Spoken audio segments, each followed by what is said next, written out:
기술 측면에서 지금 흐름을 말씀하신 산업적인 측면에서 어떻게 왔을까요? 네. 사실은 네. 기계 변호사가 답해주니 답과 인간이 변호사 답해줘 저는 오히려 얘가 더 정확한 높다고 봐요. 네. 저는 9시 뉴스 아나운서도 필요 없다고 봐요.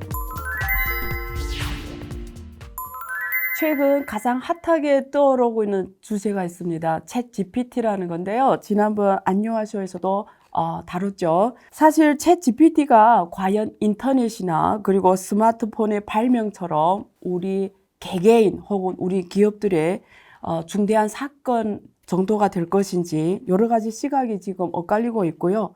그리고 앞으로 이에 따른 산업의 지각 변동은 어떻게 될지, 그리고 세상의 흐름을 바꿀 정도로 획기적인 건지, 이런 주제를 가지고 오늘 이 분야의 최고의 전문가 두 분을 모셨습니다. 우선 수십 년간 AI 연구만 몰두하신 서울대 AI 연구원장 장병탁 교수님 나오셨습니다. 안녕하세요. 안녕하세요. 네, 장병탁입니다. 반갑습니다. 네. 그리고 국내에서 굉장히 대표적인 챗봇 서비스 업체입니다. 와이즈넛의 강용성 대표님 자리에 함께 해주셨습니다. 안녕하세요. 네, 안녕하십니까. 강성입니다. 네. 두 분 이렇게 모시게 돼서 영광이고요. 일단 첫 번째는 사실 많은 분들이 언론에서 챗 GPT를 많이 기사를 읽었겠지만 그래도 개념을 명확히 하고 가는 게 맞을 것 같아서 우리 교수님께서 우선 워낙 학생들을 많이 가르치시니까 챗 GPT에 대해서 한번 개념적으로 먼저 말씀해 주시면 감사하겠습니다. 챗 GPT는 말 그대로 사람하고 이제 대화를 하는, 채팅을 하는 이런 네. 소프트웨어라고 보면 되고요. 인공지능 소프트웨어죠. 근데 이제 기존의 챗봇이나 이런 거보다 네. 사실은 초거대 AI라고 해서 많은 대규모의 언어 데이터를 가지고 학습을 해서 상당히 언어 능력이 뛰어난 그런 대화 서비스라고 보시면 될 것 같습니다. 네. 그럼 챗봇이라는 거하고 챗 네. GPT는 가장 다른 점이 뭐죠? 우리가 사실 네. 스마트폰도 있잖아요. 네, 네. 저는 삼성 거 쓰니까 하이 빅스비 하면 반응을 해주잖아요. 네, 네. 집에는 KT 쓰는데 지니야 날씨 어때? 이러면 대화해 주잖아요. 네. 그거하고 챗 GPT는 어떻게 다르죠? 기술적으로 보면 네, 그 네. 사이에 인공지능이 한 지난 10년 사이에 또 큰 발전이 있었고요. 그 GPT라는 게 기술적인 용어인데 네. 긴 글도 써줄 수도 있습니다. 보통 챗봇은 네. 간단한 단순한 대화만 그렇죠. 해왔는데 예. 이건 긴 글도 써주고 그래서 생성하는 AI 예. 글을 써주는 논리적으로도 이렇게 풀어준다는 거죠. 그런 부분이 있습니다. 글을 생성하는 부분은. 네. 네. 그럼 강 대표님은 지금 와이즈넛이라는 회사 지금 경영하고 계신데 네. 우선 와이즈넛은 어떤 거 하는 회사고 그리고 챗봇 관련 서비스인 걸로 알고 있는데 우리가 지금 얘기하는 챗 GPT하고 어떻게 연관되는지 한번 부탁드릴게요. 예. 네, 저희 와이즈넛은 네. 2000년에 설립이 된 네. 회사입니다. 저희 네. 회사의 주력 사업은 네. 검색 엔진, 아. 네, 검색 엔진과 그 다음에 텍스트 마이닝이라고 해서 네. 언어를 분석하는 기술, 아, 그리고 최근에 이슈가 되고 있는 네. 챗봇 네. 서비스하고 솔루션을 만들어서 공급을 하고 있는 회사입니다. 국내에서는 가장 많은 레퍼런스를 가지고 있고요. 네. 검색 분야에서는 저희가 누적 고객으로 한 4,000군데, 네. 정부 쪽에는 한 60% 정도 마켓쉐어를 가지고 아. 있고요. 챗봇은 저희가 네. 지난 한 5년 동안 구축한 곳이 대략 한 400군데 정도 됩니다. 알게 모르게 굉장히 저희 회사를 알게 모르게 많이 이렇게 경험을 하셨을 겁니다. 다른 네. 서비스를 하면서 쇼핑을 한다거나 또는 병무 상담을 한다거나 네. 이런 경우 은행에서 은행에 가서 예. 상품을 좀 물어본다거나 네. 할 때 알게 모르게 아. 저희 엔진들을 계속 사용을 하셨을 그렇죠. 겁니다. 요즘에 그 보험회사나 이런 데 보면 다 이렇게 카톡을 해서 AI가 답해 주잖아요. 네네네. 예를 들면 그런 기능을 하려면 우리 대표님께서 하시는 회사의 기술이 적용이 돼야 되겠네요. 맞습니다. 아. 물론 이제 아까 네. 말씀하신 카톡 같은 예. 경우에는 이제 예. 인터페이스를 이제 카톡 채팅창을 활용해서 이용을 하는 것이고요. 저희는 이제 네. 자체 앱이나 또는 홈페이지나 이런 데서 쓸 수도 있고 카카오톡과 같은 예. 그 외부 서비스용 그 네. 채팅창에다가 저희가 데이터를 제공해서 서비스를 하기도 합니다. 그래서 이렇게 보시면 될 것 같아요. 저희가 만들고 있는 그 챗봇은 특정한 목적을 대상으로 하는 챗봇인 거죠. 예. 예를 들자면 특정한 목적이 예. 그래서 이걸 갖다 태스크 오리엔티드 챗봇 그렇죠. 네, 이렇게 표현을 합니다. 오케이. 그래서 은행에서 특정 상품을 알고 그렇죠. 싶다라고 한다거나 네. 아니면은 행정의 민원 서비스를 받아야 되는데 네. 그 해당하는 민원을 일반인들이 잘 모르잖아요. 그렇죠. 그러니까 그쪽에 가서 이런 서울시 이텍스 같은 데 가서 저희가 이제 어떤 식으로 제 세금에 대해서 어떻게 되나요? 라고 이제 네. 묻는다거나 뭐 네. 지방세 행정 같은 네. 곳에도 저희 챗봇이 쓰여지고 있는데요. 뭐 거기에 이제 세금 어떻게 내야 되죠? 왜 내야 되죠? 뭐 이런 걸 물으면 아, 답변을 특정 해주는 목적에 맞는. 그런 오케이. 챗봇입니다. 아. 그래서 저희 회사가 이제 20년이 넘도록 그 예. 언어 처리 기술을 계속 해왔었고요. 예. 왜냐하면 검색 엔진이라고 하는 부분도 그 코어 부분에 있어서는 언어 처리 기술들이 쓰입니다. 뭐 그렇죠. 형태소 예. 분석한다거나 네. 구문 분석을 한다거나 그렇죠. 또 이런 것들을 기초로 해서 이제 데이터를 잘 정제를 하게 되면은 뭐 이런 걸 모델링을 해서 언어 서비스에 활용을 할 수가 있게 되거든요. 물론 아주 코어적인 기술에서는 뭐 학습을 해야 된다거나 뭐 이런 새로운 기술들이 활용이 되기 때문에 뭐 검색 엔진 기술이 뭐 바로 챗봇으로 연결된다라고 할 수는 없지만 관련돼 있는 기술들이 서로 연관이 돼 네. 있다라고 보여질 수가 있습니다. 그래서 저희는 20년 동안 이제 아. 한글 뭐 이런 쪽에 예. 있어서는 저희가 지속적으로 예. 사업을 개발해 온 그런 셈입니다. 아, 굉장히 그 귀에 박힌 단어는 지금 하시는 그 서비스가 특정 목적에 맞는 이런 챗봇 서비스인데, 게임의 엄밀히 말하면 지금 우리가 오늘 주제로 된 챗 GPT하고는 다른 서비스인 거죠. 근데 서비스의 목적이 다르다라고 해서 예. 이것을 다르다라고 얘기를 하는 거는 서비스의 목적이 그런 거고요. 이렇게 보시면 될 것 같아요. 저희가 처음에 검색 엔진을 만들었을 네. 때 많은 사람들이 저희한테 물어본 게 네. 구글하고 와이즈넛은 뭐가 달라? 그렇죠. 라고 물어보시는 그렇죠. 거예요. 왜냐하면 구글도 검색 엔진이고 맞습니다. 와이즈넛의 제품도 검색 엔진인데 그렇죠. 두 개가 뭐가 다르냐고 딱 물어보시더라고요. 네. 근데 그때도 똑같아요. 예. 구글은 제너럴한 정보를 제공해주는 아, 검색 엔진이고요. 알겠습니다. 저희는 쇼핑몰, 알겠습니다. 특정 목적에 맞는 검색을 제공합니다. 하지만 기술적인 아키텍처는 동일합니다. 그러면 그 장 교수님은 40년 넘게 지금 이 AI만 전문 연구하셨는데 챗 GPT가 최근 2개월간에 지금 1억 명을 막 돌파할 정도로 사실 너무 핫하잖아요. 어떻게 보세요? 그동안 이렇게 쭉 이렇게 역사 쭉 연구하시면서 이런 쪽이 있었나요? 드물었죠. 사실은 예. 40년 예. 전에 제가 머신러닝 이제 좀 새로운 AI를 시작하긴 했는데 네. 당시 AI가 중간에 한번 기술이 크게 변했습니다. 옛날 방식하고 지금처럼 많은 데이터를 가지고 네. 학습을 해가지고 인공지능이 스스로 약간 똑똑해지는 그렇죠. 이런 방식으로 시작된 거에 제가 초기부터 한 사람인데 네. 사실은 좀 놀랍고요. 한편으로 특히 이제 정말 사람이 할 수 있는 언어에 관해서 연구는 오래전부터 했는데 사실은 발전이 정말로 드디었는데 최근에 정말로 많은 데이터에 기반해서 어느 정도 일반인들이 다 예. 예. 실생활에서 인공지능을 경험할 수 있는 그렇죠. 기회를 줬다는 게 지금 아. 가장 큰 아마 변화 중에 하나고요. 예. 네.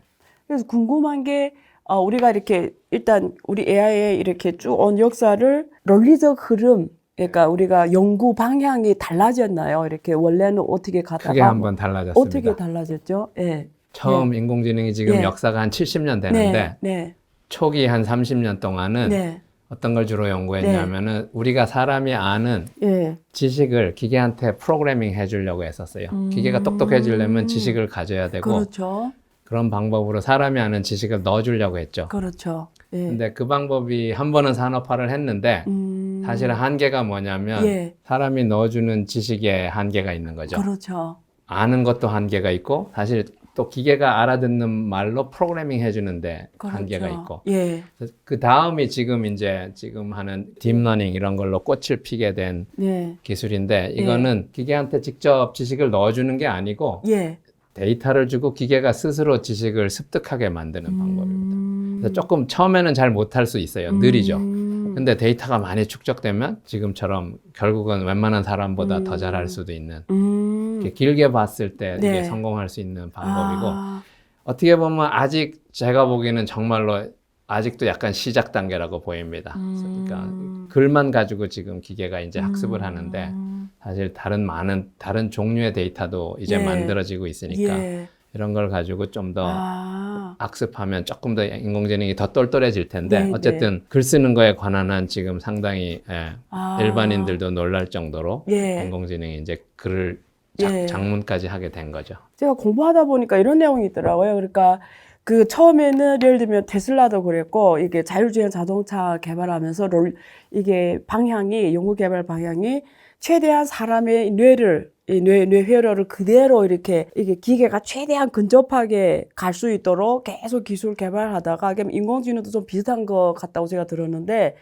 최대한 우리 사람의 뇌를 그대로 모방하는 방향 쪽으로 가다가 최근의 변화는 제가 듣기로 이런 내용이 있었대요. 그러니까 똑똑한 사람한테 5개의 지식을 줘서 결론을 내는 거랑 둔하지만 1000개의 데이터를 줘서 결론을 뽑게 하는 게 어느 게 더 잘하냐를 봤더니 둔한 사람한테 1000개의 데이터를 줘서 뽑는 결론이 더 정확하대요. 그래서 최근에 AI가 꼭 사람의 머리를 모방할 필요 없다. 그 정도로 안 가도 데이터를 많이 줘서 계속 기계 합수시키면 사람 정도의 결론을 뽑아낼 수 있다라는 이 인식이 같이 돼서 이제는 사람의 뇌를 그대로 모방하는 게 아니고 이제는 최대한 빅데이터를 줘가지고 기계 학습 통해서 우리 인간의 어떤 필요한 결과 내리는 게 가능해졌다고 그러더라고요. 근데 맞는지요?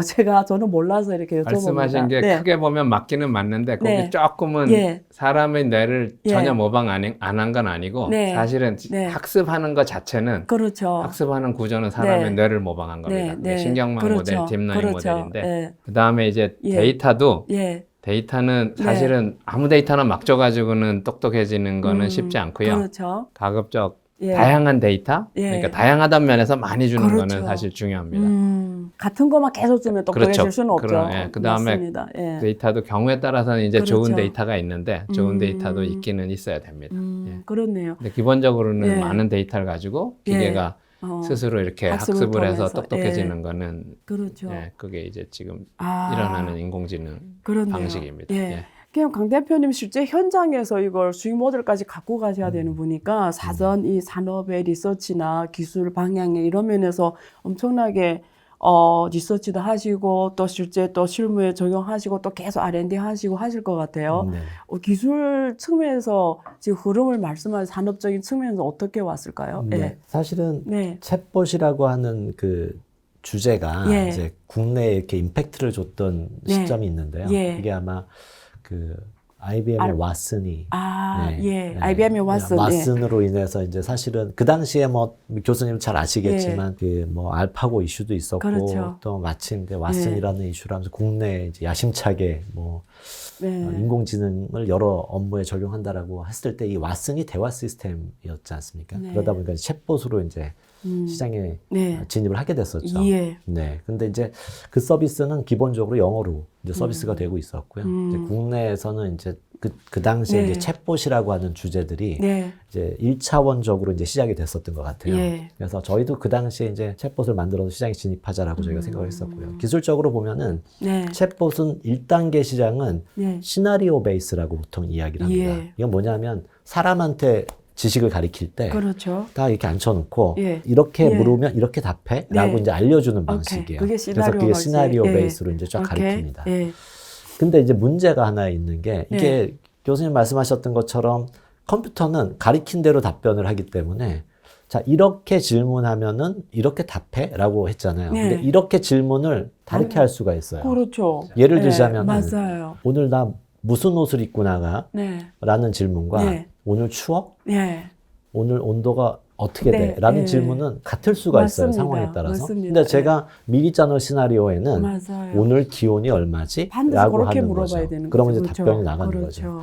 그래서 이제 이걸로 만들어 나니까 이게 만든 사람의 로직에서는 너무 완벽한데 아 사람들이 이상하게 짓궂게도 다르게 질문을 하는 거죠. 그래서 이제 여기서 지금 말씀하신 거대로 아 이런 여러 가지 패턴들을 통계적으로 많은 데이터를 기반으로 해서 우리가 트레이닝을 시키게 된다면 인공지능 알고리즘으로 그러면 대화가 약간 바뀌어도 우리가 약간 여기서 벗어나는 질문을 해도 이런 질문을 학습하는 과정 중에 이 질문과 이 질문이 이 단어와 이 단어가 연관성이 있다라고 하는 걸 계속 가르쳐 주면은 범위가 조금 벗어나도 여기서 아 이건 같은 질문이야라고 판단을 하게 됩니다. 사실 이전까지 인공지능은 어떻게 분류하고 어떻게 클러스터링 묶어주는가라고 하는 기술에 집중이 돼 있었어요. 분류와 클러스터. 그래서 그때까지의 집중은 요 질문이 대략적으로 어떤 클러스터에 속하는가, 어떤 분류에 속하는가에 집중이 돼 있었던 거죠. 그래서 그렇죠. 요게 세 가지 질문이 똑같이 기온에 대한 질문이야 라고 하는 클러스터링에 묶여진 거였어요. 오케이. 그럼 답은 정해져 있잖아요. 맞습니다. 오늘의 날씨. 네. 근데 이제 GPT의 G는 네. generative라고 그렇죠. 하죠. 생성이죠. 그 생성이라고 하는 측면의 네. 집중이 지금 글을 쓴다는 걸 교수님이 계속 말씀을 해주셨는데 이제는 이런 거를 understanding 했으니까 이제는 자연어를 generate 하는 그래서 내추럴 랭귀지를 오케이. 제너레이트 하는 그래서 보통은 NLG라고 이야기하는 그렇죠. NLU에서 그렇죠. 언더스탠딩에서 G로 바뀌는 그렇죠. 타이밍이 바로 지금의 타이밍입니다. 오케이. 네, 그래서 지금 알아들었습니다. 기술적으로 이제 기존 챗봇들이나 기존 인공지능의 집중, 언어 모델의 집중은 기본적으로는 그 이해하는 쪽에 가 있었어요. 예. 이해하는 쪽에 가 있고 분류하는 쪽에 가 있었던 예. 거죠. 그런 쪽에서 사실은 이 원천 기술들의 최초 알고리즘은 뭐 구글과 지금 마이크로소프트의 미래를 좀 이야기하고 있지만 네. 사실은 구글이 갖고 있었던 알고리즘 중에 버트라고 하는 맞아요. 네, 버트나 예. 아니면 이제 T5라고 맞아요. 하는 예. 알고리즘을 기반으로 해서 예. 사실은 언더스탠딩의 영역, 그러니까 대화를 이해하는 영역 쪽에서 오케이. 생성적으로 이것들을 그러니까 요약을 오케이. 만들어낸다거나 오케이. 이런 거를 예. 만드는 쪽으로 이제 기술들이 나오기 시작했었고요. 요 정도의 모델들은 뭐 중소기업이나 벤처들이 다룰 수 있는 부분들이어서 많은 회사들이 이쪽에 준비들을 했었던 부분들이 있습니다. 심지어 GPT-2까지도 비슷한 수준들이었었고요. 근데 GPT-3로 이제 나오기 시작을 하게 예. 되면서 워낙 사이즈가 크게 이제 그렇죠. 다루어지게 되면서 여기서부터는 뭔가 만들어냅니다. 오케이. 답변을 만들어내고 만들어낸다. 문서를 만들어내기 시작을 하게 되면서 사실은 이게 G라고 하는 쪽으로 옮겨간 타이밍이 지금이고요. 이제 상품이나 사업적인 레벨은 뭐 이후에도 다시 언급을 드리겠지만 지금부터 이 답변을 제너레이트하는 관점에서는 과연 우리가 이제 어떻게 이 맞아요. 시대를 정의할 거고 역할을 맞아요. 정의할 거고 맞아요. 사업을 전개할 것인가를 정의해야 되는 시점인 거죠, 지금. 그렇죠. 그럼 교수님 지금 강 대표님이 굉장히 이렇게 자세히 설명해 줬는데 지금 이게 G가 되려면 어떤 이제 마지막에 말씀하신 것처럼 두 가지가 중요한 것 같아요. 앞에서는 understanding 했으니까 이제 generative 될 만하면 뒤에 일단 데이터 방대한 다양한 빅데이터가 아까 말씀하신 대로 받쳐줘야 되고 거기에 기반해서 뭐 학습을 통해서 generate를 할 건데 1, 2, 3 이렇게 가는데 제가 질문 두 가지입니다. 하나는 어느 정도 빅데이터가 있어야 이게 최대한 말이 되게 generate 되냐. 그리고 제너레이트 되려면 어떤 우리가 로만 쓸 때 그렇죠. 어떤 우리만 스토리로 로만 쓰잖아요. 그 스토리 구성은 뭘로 해서 제너레이트 되냐. 이 두 가지거든요. 네. 아닌 게 아니라 네. 챗 GPT를 써보면 네. 사실은 쫙 요약 정리를 그렇죠. 잘해주잖아요. 예. 이런 부분은 기술적으로는 사실은 다 네. 밝힌 게 아니어서 들여다 봐야 될 것 같긴 한데 네. 나름대로 아마 어느 정도 템플릿 같은 거조차도 학습을 했다고 보는 게 맞을 것 같아요.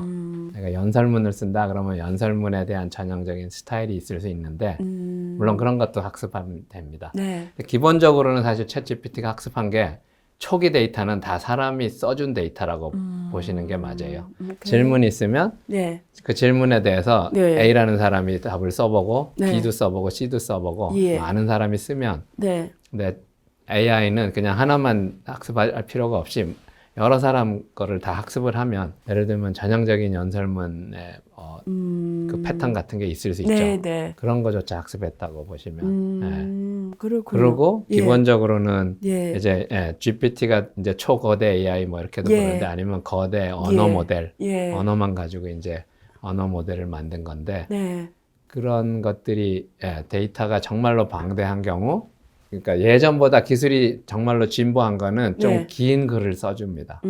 사실 긴 글을 쓴다는 게 경우에 따라서는 문장을 하나씩 단어를 생성하는데 네. 쭉 가다 보면 엉뚱한 얘기가 될 그렇죠. 가능성이 사실은 높거든요. 그렇죠. 옛날 예. 방식으로 하면. 그렇죠. 이제 그런 문제들이 좀 해결된 게 큰 진보라고 보이고요. 그 대표님 그 이제 말씀하신 대로 챗GPT 1, 챗GPT 2, 뭐 3.0 지금 버전 이렇게 오잖아요. 그게 어떻게 이제 앞에서 간단하게 말씀해 주신 것 같긴 한데 앞에서는 사실 뭐 주로 분류나 클러스팅 이쪽에 오다가 3.0 와서 이제 제너레이티브 훨씬 더 지금 말 되게 나오고 있는데 그 1, 2, 3 어떻게 구분이 되나요? 일단 근본적으로 매개 변수 매개 변수라는 게 변수 어떤 이야기를 개념이죠? 하죠. 그게 예.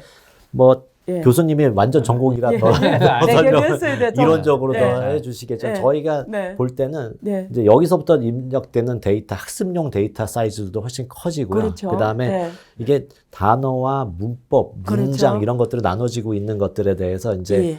요런 문장들을 다 쪼개봅니다. 예. 쪼개면서 이제 예. 이거를 신경망 구조로 데이터들을 배치를 하게 되는데 이게 네. 연결을 다 시켜서 뭐 주어 다음에 그렇죠. 명사도 오고 이 아, 단어랑 거기고 연관도가 오고 매개변수네. 이런 요게 노드 몇 개의 그렇죠. 노드로 확장이 되는가의 그렇죠. 노드의 아, 개수의 노드의 개수로 합입니다. 나가는 근데 그게 뭐 1750억 개니 이런 750억. 예, 730억 개. 이런 정도로 이제 그거를 매개변수가? 매개변수를 세분화하게 해서 나누게 되면은 연산을 굉장히 다양하게 해야겠죠. 지금 다양스럽게 컴퓨팅 파워가 그 연산을 받쳐줄 수 있을 정도의 오케이. 그 수준으로 올라와 있기 때문에 네. 이제 이 연산을 하게 되면 아무래도 이해하고 뭔가 만들어낼 때 우리가 생각한 것보다 훨씬 더 많은 조합들을 만들어낼 수가 있게 되는 거죠. 오케이. 근데 이제 이 부분은 저는 뭐 뒤에 주제랑 이게 섞일지 네. 모르겠지만 네. 앞으로 더 커져요. 예. GPT-4는 더 훨씬 커지겠죠. 더 많은 예, 형태가 그렇겠죠. 이제 뭐 그렇게 따지면 엄청나게 늘려가면은 그렇죠. 무조건 다 좋은 거가 그렇죠. 돼야 된다라고 하는 이론적인 예. 이슈들이 생기게 될 텐데 네.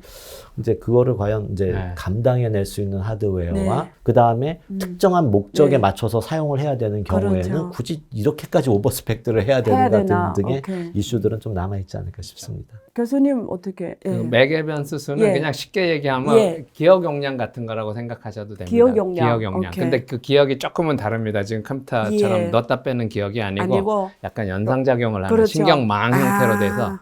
그래서 그게 크면 클수록 기억 오케이. 용량이 늘어나고 그렇다면 더 알아들었어요. 복잡한 거를 예. 학습할 수 있고 맞아요. 이런 거여서 그거는 사실은 이론적인 이슈가 있습니다. 무조건 기억 용량만 느린다고 해서 학습을 잘하는 건 아니에요. 그렇죠. 너무 그냥 데이터는 적은데 맞아요. 기억 용량만 커지면은 다 외워버려서 그렇죠. 일반화 능력은 떨어집니다. 아, 그렇네요. 그러니까 그냥 외우는 건 잘하지만 아. 근데 챗GPT가 보면 생성하고 예. 추상화하고 예. 뭐 없는 얘기를 약간 지어내기도 하잖아요. 그렇죠. 그러려면은 이렇게 압축이 일어나야 되는데 예. 그래서 무조건 용량만 커지는 거는 아니고 또 다른 문제가 지금 강 대표님 말씀하신 것처럼 어마어마한 에너지를 쓰고 이러기 때문에 맞아요. 그래서 AI가 물론 뭐 거대한 이제 에너지를 가지고 뭔가를 할 수도 있지만 사실은 나중에 스마트폰이나 뭐 로봇이나 자동차나 이런 데 들어가려고 하면 전력을 작게 쓰는 것도 중요하고 맞습니다. 이런데 또 친환경 그렇고, 이슈도 그렇죠. 있고요. 그런 예. 기술들도 같이 발전해야 그렇죠. 되고 아. 신기한 거는 사람의 네. 뇌는 25W밖에 안 씁니다. 아. 지금 1750억 개의 매개 변수가 네. 되게 많은 것 같지만 네. 아직은 사람 뇌 1000분의 1밖에 안 됩니다. 아. 그러니까 아직 네. 매개 변수 단순히 그게 많다고 큰 네. 건 아니지만 어쨌든 그렇죠. 아직은 사람 뇌 용량에 비하면 부족하네. 부족하고 아마 그건 계속 기술적으로는 커지긴 할 텐데 오케이. 네. 아, 그렇구나. 그러면 지금 산업적 측면에서 좀 얘기를 나눠볼 건데요. 일단 첫 번째 저도 많이 써봤어요. 여러 가지로 제가 알고리즘 좀 파이썬 프로그램을 좀 시켜봤거든요. 근데 조그만 수정하면 제가 쓸 수 있더라고요. 그래서 참 도움이 되더라고요. 그래서 일단 챗GPT가 지금 만들어내는 이런 것들이 우리가 산업적 일단은 긍정적인 측면을 보면은 개인적으로 봤을 때는 확실하게 구글에서 검색해가지고 그 안에 거 다시 들어가서 이렇게 쭉 읽어보면서 내가 답을 찾는 거에 비해서는 직접적으로 내 필요한 걸 딱 알려주니까 시간도 절약하고 순식간에 내가 다른 일을 시간 더 쓸 수 있으니까 확실히 도움이 되더라고요. 그러면 지금 기업 측면에서는 이 챗GPT가 산업 효율성을 높이는데 사실 우리 간단히 여쭤보고 싶은데 어떤 긍정적인 효과가 있을까요? 검색하고 지금 예. 챗봇이라고 그렇죠. 하는 부분이 예. 이렇게 두 개를 좀 놓고 보면은 네. 검색은 네. 원문에 접근을 하죠, 보통. 그렇죠. 오리지널 맞습니다. 정보들을 맞습니다. 보잖아요. 예. 그래서 이제 그 리스트를 보고 내가 맞습니다. 필요한 걸 취사 선택해요. 맞아요. 예를 들어서 내가 특정 주제에 대해서 맞아요. 한국과 중국의 관계 하고 맞아요. 검색을 하면은 맞아요. 거긴 너무 많아요. 맞아요. 그래서 제가 쓰고 싶은 논조에 맞춰가지고 제공하는 데이터들을 그렇죠. 셀렉하죠. 그렇죠. 여기에는 인간의 고유의 지식 활동들이 들어가는 그렇죠. 거고요. 네. 챗봇으로 넘어가게 되면은 네. 특히 이번에 챗 GPT라고 하는 관점에서 놓고 보면은 약간 네. 큐레이션을 해주죠. 그렇죠. 큐레이션. 네, 이 표현이 좋네요. 네, 큐레이션. 원문 데이터들이 맞습니다. 아닌 예. 큐레이팅을 합니다. 예. 네, 그러다 보니까 이게 원문 데이터를 쭉 보여주는 거하고는 좀 다른 차원으로 정리해서 보여주네. 근데 이게 되게 재밌는 거예요. 관점이 뭐지? 관점이 뭐지? 인간적으로 해석을 하게 되면 그렇죠. 그러면 이런 큐레이션의 관점이 뭐야? 그렇죠. 라고 질문이 좀 생기긴 합니다. 그렇죠. 그러니까 여러 번 물어볼 때마다 GPT가 따르게 생성을 하기도 그렇죠. 하죠. 그렇죠. 그래서 검색하고는 분명히 다른 패턴을 가지고 있습니다. 근데 예. 여기서 힌트가 하나 있는 것처럼 예를 들자면 저희가 마케팅 부서에 예. 업무를 물어본 거예요. 예. 제가 안유아 쇼에 예. 오늘 가야 되니까 네. 내가 어떤 식으로 자료를 좀 보고서 와야 돼? 라고 제가 네. 요청을 했어요. 네, 네. 그런데 기대감은 이제 네. 대표이사의 기대감은 두 개입니다. 네. 두 페이지를 요약해주면 좋을 것 그렇죠. 같은데. 맞아요. 근데 이제 맞아요. 어떤 분은 그냥 리스트를 쫙 문서를 책을 한 5권 갖고 온 거예요, 저한테. 네. 제가 아니면 뭐 네. 아니마쇼 이제까지 모든 네. 스크립트를 다 갖고 와서 저한테 보여주는 거죠. 네. 그냥 알아서 하세요. 네. 이렇게 또 되는 그런 게 거잖아요. 되는 거고. 저는 대표님의 능력을 믿습니다. 네. 뭐 이런 게 되는데 스스로 이런- 보시고 네. 골라라는 거고. 근데 사실 예. 이런 것처럼 네. 저는 업무열의 첫 번째는 이런 GPT나 음. 이렇게 생성하고 요약하고 뭐 분석하고 하는 어떤 능력들을 가지게 된다고 하면은 사실은 뭔가를 의사결정을 해야 된다거나 조직 네. 내에서 역할들이 좀 네. 재정이 될 수 재정리 있다. 되겠네요. 왜냐하면은 기초 자료를 그러네요. 조사한다거나 예. 아니면은 뭐 기본적으로 정리한다거나 하는 그런 이슈들이 이제는 이게 굳이 사람이 해야 될 업무의 영역일까? 그렇죠. 근데 똑같은 일이 과거의 산업혁명에서 보여졌잖아요. 예. 예를 들자면은 초기에 어떤 뭐 벨트를 만들고 여기에다가 네. 뭔가 블루 칼라 일하시는 분들이 일을 이제 했는데 예. 이쪽에 몇 가지 뭐 분류하거나 옮기거나 하는 일들이 중요하게 누군가 했었는데 계속 지켜보다 보니까 굳이 이거를 사람이 맞습니다. 해야 되나 하면서 맞습니다. 대체되듯이 우리가 흔히 최근의 산업은 이제 소위 지식산업들이잖아요. 이런 지식산업들을 지켜보다 보면은 여기서도 업무를 한번 세분화해 볼 필요가 있게 되는 거죠. 이거는 굉장히 반복적이네. 이거는 굳이 그렇죠. 이런 식으로 정리가 될 거라고 보고 그렇죠. 있어서 챗봇의 역할이 아마 그렇게 할 거라고 봐요. 네. 뭐 드러나는 서비스의 형태는 콜센터에서 고객을 응대하는 데서도 예. 적용이 되는데 과거보다는 훨씬 더 맞습니다. 신속하게 커버를 해줄 것 같고요. 저희 회사 같은 경우에 최근에 많이 하는 사업이 이제 내부 업무에게 들어가거든요. 왜냐하면 옛날처럼 선배들한테 잘 안 물어봐요. 맞아요. 다 거기서 그냥 그리고 물어보면 돼. 6시에 퇴근하고 났는데 맞습니다. 나는 뭔가 좀 해야 되는데 일이 남았는데 맞습니다. 물어보려고 하면 업무 시스템에 관련한 맞습니다. 답변들을 챗봇이 해줍니다. 근데 이런 것처럼 커뮤니케이션 코스트를 엄청 떨굴 수가 있게 돼요. 그렇죠. 결국 이게 커뮤니케이션 코스트입니다. 맞아요. 조직에. 과연 이 조직에 이만한 맞아요. 사람들이 필요했을까라고 맞아요. 하는 이슈가 되고요. 근데 이 많은 사람들이 기왕이면 훨씬 더 네. 창조적인 일이고 훨씬 더 고부가 가치 일에 배치가 되면 회사는 훨씬 더 많은 수익을 낼 텐데 봤더니 우리 직원들이 안타깝게 너무 정말 단순하거나 애매한 일에 이런 일들을 하는데 시간을 보내는 게 되게 비효율이죠. 그렇죠. 저는 이 부분이 지금 채팅 영역에서도 네. 벌어지고 챗봇 영역에 벌어질 거고요. 아까 교수님 잠깐 말씀하신 그 코드를 제너레이트하는 영역에서도 이제 개발자들의 업무들의 범위도 맞습니다. 나눠볼 필요가 있게 된다고 봐요. 맞습니다. 코아를 하는 사람들, 맞습니다. 정말 아키텍트 같은 사람들, 그다음 UI, UX를 뭐 맞아요. 개발하는 부분들, 맞아요. 뭐 이런 부분들은 굳이 뭐 이렇게까지 예. 시스템이 할 수 있다라고 하면은 이제는 우리가 개발자라고 하는 사람들에 대해서 소프트웨어 맞습니다. 개발자 지금 너무 부족해가지고 맞습니다. 난리거든요. 예. 그래서 지금 정부에서도 막 여러 맞아요. 가지 방안을 만들잖아요. 근데 맞아요. 따지고 보면 이게 자연적으로 이런 업무들은 굳이 이렇게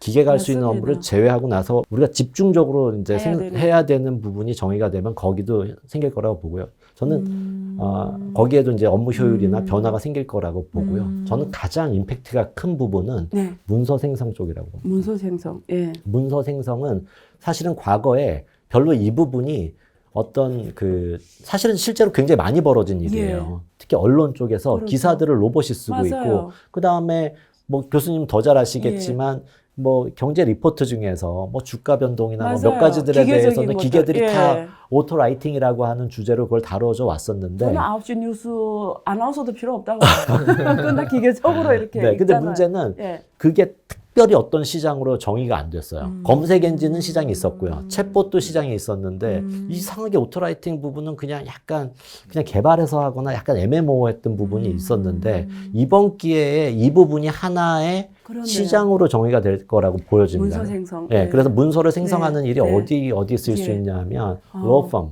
저희 회사가 이제 맞습니다. 우리나라 주요 로펌의 로펌. 검색 엔진을 공급하고 있는데 맞아요. 저희 딱 지켜보고 있다 보면은 야, 저는 이렇게 하면 굉장히 업무 효율이 생기겠다. 맞아요. 뭐 초기 자료들을 조사한다거나 맞아요. 그래서 뭔가 생성해낸다거나 예. 뭐 이런 식의 이슈들이 로펌이나 아니면은 무슨 전문가 영역 쪽에 의외로 전문가분들이 초기적인 조사를 하는 데 있어서 굉장히 시스템을 통해서 효과적으로 이것들을 활용할 수 맞아요. 있게 될 거거든요. 예. 그러면은 생각보다 회사 내부에 이런 시스템을 도입할 가능성이 높은데 아니나 다를까 마이크로소프트가 네. 자체 오피스 안에 이 기능을 탑재하겠다라고 전체 해도 오피스 운용에 지금 운용에도 탑재하겠다는 반영을 하겠다고 거죠. 하면 그러면 오피스를 워드를 맞습니다. 열어놓고 문서를 작성하려고 맞습니다. 하는데 그렇죠. 자 유사한 거 뭐 있지? 맞아요. 아니면은 내가 이렇게 쓰고 있는데 샘플 보여줘라고 했을 때 이제 맞아요. 템플릿만 오는 게 아니라 맞아요. 연설문이라고 하는 템플릿이 있을 거고요. 맞아요. 그럼 무슨 연설문이냐고 물어볼 수 있겠죠? 그럼 예. 뭐, 무슨 축사를 하고 그렇죠. 싶어요라고 하면 걔가 템플릿을 아예 초기 제너레이트해서 그렇죠. 던져주게 되면은 맞습니다. 그럼 맞춰서 하면 되죠. 네, 보통은 예. 그 부분을 누구한테 좀 맞아요. 부탁해가지고 일단 좀 기본적인 걸 하면 내가 쓸게 뭐 이렇게 했었던 그런 맞아요. 업무들이 변하는 거죠. 예. 그래서 저는 그거는 좀 큰 임팩트로 오지 않을까 예. 그렇게 생각하고 있습니다. 아주 좋은 말씀인데 제가 생각해봐서 저는 사실 이 챗GPT를 계속 생각하고 있는데 우리가 예를 들면 우리 전문가라는 개념이 뭐 남보다 일단은 기본 지식 그쪽 영역의 지식을 방대하게 많이 알고 있겠죠. 쭉 축적된 지식이 있고 그래서 뭐 사례라든가 유저 케이스 많이 갖고 있고 그게 뭐 어떤 컨설팅이 왔을 때 우리가 갖고 있던 그런 걸 가지고 기반으로 이렇게 전문 서비스를 해주는데 지금 생각했을 때 챗 GPT라는 거는 좀 핵심 그 뒤에 GPT인데 그 방대한 빅데이터를 기반으로 해서 여기는 이렇게 딱 답을 주는 거잖아요. 그러면 내가 이제 변호사, 로펌 쪽인데 어떤 변호사가 사실 답을 줄 때 과거 판례 가지고 보고 이래 주는 거잖아요. 그러면 지금 여기 어떤 변호사 있다고 했을 때 다른 기계 변호사 있다 할 때 그 기계 변호사 때 방대한 인류 역사의 모든 판례를 다 집어넣게 하고 그 기계 변호사가 답해주니 답과 이 인간이 변호사 답해서 저는 오히려 얘가 더 정확한 높다고 봐요. 그 뒤에 있는 방대한 세계 인류의 모든 판례를 다 집어 거기서 나온 답이 어쩌면 이 변화 더 정확해질 수 있다 이런 가능성이 있지 않을까 이렇게 요즘에 생각되는데 교수님 어떻게 보세요? 그 부분이 안 그래도 중요한 사실은 근데 이제 예. 조금 더 보면은 지금도 네. 답변이 보면 약간 그런데 약간은 네. 보편적인 거를 아마 추구할 수밖에 없을 것 같고요. 그래서 네. 평균적인 지식은 사실은 네. 이제 AI를 당할 방식이 별로 이제 맞습니다. 방법이 없을 것 같긴 평균적인, 한데 일반적인. 그럼에도 불구하고 제가 예. 보기엔 그 분야의 아주 전문가나 예. 그다음에 특히 변호사 같으면은 예. 윤리적인 뭐 사회 규범 이런 그렇죠. 것도 사실은 어떤 그렇죠. 판단에 들어가야 되고 맞습니다. 이러는데 그런 거는 맞습니다. 아직은 AI가 그렇죠, 그렇죠. 뭐, 케이스에 상황되는 예. 상황에서 그래서 국가를, 아주 예. 전문적인 지식은 사실은 맞아요. 아직은 좀 맞습니다. 어렵다고 보입니다. 물론 할 수도 있지만 그럼 상당히 위험해지기 때문에 그렇죠. 그게 맞아요. 조금 아직은 어렵다고 볼 수 있고 대신에 어마어마한 방대한 지식을 다 예. 해가지고 쫙 썸머리 해주는 예. 거는 제가 예. 뭐 일주일 한 달 해야 될 거를 그렇죠. 그냥 뭐 한 시간만 그렇죠. 해주고 이런 네, 것들은 굉장히 효율적이겠네요. 그렇네요. 예. 예, 근데 혹시- 저는 네. 이제 예. 그 부분에 좀 덧붙여서 한번 네. 생각해 볼 부분이 네. 이게 어떤 자연과학적인 이슈나 역사적인 이슈들 있잖아요. 네. 변하지 변하지 않는 않는 팩터적인, 예. 그런 것들은 아마 맞습니다. 그런 데이터를 기반으로 해서 하는 게 훨씬 하는 더, 것들이 의미가 있다고 봐요. 맞아요. 왜 그러냐면은 분명히 우리나라에서 이순신 장군은 아주 너무나도 중요한 명장이거든요. 그렇죠. 그러니까 그 사실은 변하지 않고 언제 맞습니다. 태어난 사실도 변하진 맞습니다. 않았잖아요. 예. 그러니까 그런 역사적인 사실이거나 이런 부분 중요하다고 저는 생각을 하는데요. 근데 반대로 이런 부분이 이슈가 될 수 네. 있다고 봅니다. 너무 많은 데이터를 넣어서 예. 어떤 부분을 결정해야 되는 사항으로 그렇죠. 오게 될 경우에는 네. 상충의 이슈가 생길 수 있다고 봐요. 네. 컨텐츠적인 측면에서. 예. 뭐 법률로 따져 네. 놓고 보면 네. 기소해야 되는 검찰의 입장과 똑같은 사항들을 놓고 보고 변호해야 되는 변호사의 맞아요. 입장은 다릅니다. 맞아요. 근데 이제 GPT한테 그러면 알려줘야 돼요. 제가 그 질문하려고 했어요. 사실. 변호사, 예, 예, 어느 맞아요. 관- 변호사 관점이냐. 입장에서는 맞아요. 어떻게 그렇죠. 답변을 해야 돼? 뭐 이렇게까지 그렇죠. 물어봐야 되거든요. 예. 그러니까 사실은 그것들이 판결되는 과정에서는 영향을 준 요소들이 되게 많을 겁니다. 맞습니다. 시대적인 상황. 왜냐하면은 맞습니다.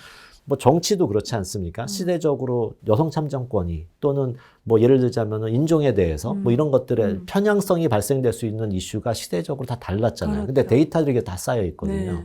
그러면 이제 여기에 던져서 물어볼 때 지금에 벌어진 상황에 대해서는 과연 어떤 근거 하에서 우리가 결정을 해야 되나? 이거는 사실 약간 뭐 데이터든 시스템들이 뭔가 잘 정리해주고 분석해서 우리한테 줬을 때 결국 인간들이 모여서 논의를 해야 되는 상황일 수가 있거든요. 그 당시에. 그렇네요. 네. 그래서 저는 이제 저는 이 부분은 하나 말씀드리고 싶은 네. 게 챗 GPT가 만능이다 이렇게 얘기하는 거는 오케이. 문제는 있다고 봐요. 맞아요. 그러니까 이게 활용돼야 되는 영역을 찾아서 맞습니다. 적재적소에 잘 배치를 맞습니다. 하는 게 중요하지 그렇죠. 이것으로 뭐든지 다 하겠다라고 하는 거가 그런 관점이 생기게 되면은 시장이 실망할 수 있게 돼요. 맞습니다. 그리고 이거는 우리 맞아요. 기대와 달라 이렇게 되면 우리가 맞아요. 앞으로 하나하나 문제를 해결해 가면서 발전시켜야 되는 시도들을 못 하게 되는 상황들이 좀 맞습니다. 생기지 않을까 그렇게 그렇죠. 생각합니다.